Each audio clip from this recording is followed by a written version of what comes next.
స్కూళ్లు మొదలయ్యాయి. అప్పుడప్పుడు వర్షాలు కూడా పలకరిస్తున్నాయి. ఈ సీజన్లో పిల్లలకు చాలా తేలికగా ఇన్ఫెక్షన్లు సోకుతూ ఉంటాయి.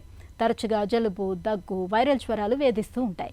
ఇలాంటి సమయంలో పిల్లలు ఇన్ఫెక్షన్లు, సీజనల్ వ్యాధుల బారిన పడకుండా చూసుకోవటం చాలా ముఖ్యం. ఇందుకు తరచుగా చేతుల్ని శుభ్రం చేసుకోవటం ఒక మంచి పరిష్కారం అని చెబుతారు నిపుణులు. తరచూ చేతుల్ని శుభ్రం చేసుకునే అలవాటును నేర్పించడం ద్వారా పిల్లలకు ఇన్ఫెక్షన్ల ముప్పును ఎలా తప్పించవచ్చో ఇప్పుడు తెలుసుకుందాం.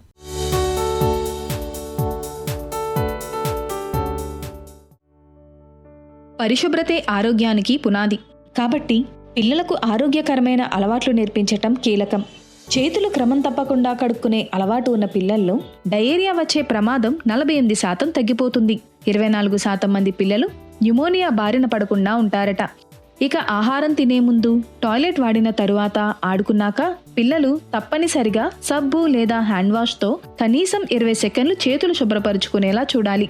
తుమ్మేటప్పుడు, దగ్గేటప్పుడు రుమాల్ లాంటివి అడ్డు పెట్టుకోవడాన్ని నేర్పించాలి. పిల్లలకు మొదటి గురువులు తల్లిదండ్రులే. కాబట్టి మనం పాటిస్తే వాళ్ళు పాటిస్తారు. పళ్ళు తోముకోవడం, స్నానం చేయడం వంటి వాటిని సాధారణంగా పిల్లలు అంతగా ఇష్టపడరు, మారం చేస్తారు. అందుకే సరదాగా నేర్పించాలి.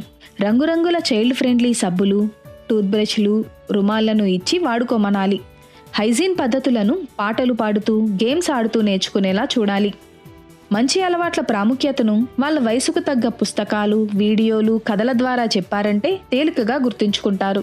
పిల్లలు స్కూలుకి వెళ్తున్నప్పుడు, బస్సులు, ఆటోల వంటి వాహనాల్లో ప్రయాణిస్తున్నప్పుడు చేతులు, కాళ్ళు, చర్మం ఇలా ఎక్కడ చేరిన క్రిములైనా నోటి ద్వారా శరీరంలోకి వెళ్ళొచ్చు.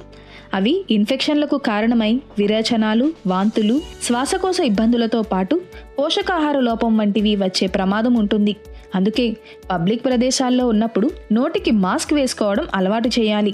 ఫ్లూ తరహా వ్యాధులు వ్యాపించే కాలంలో మార్గదర్శకాలను ఖచ్చితంగా పాటించడం, బస్సు, రైలు వంటి ప్రజా రవాణా వాహనాల్లోని హ్యాండ్ రీల్స్ వాడినప్పుడు తగిన జాగ్రత్తలు తీసుకోవటం పిల్లలకు నేర్పించాలి.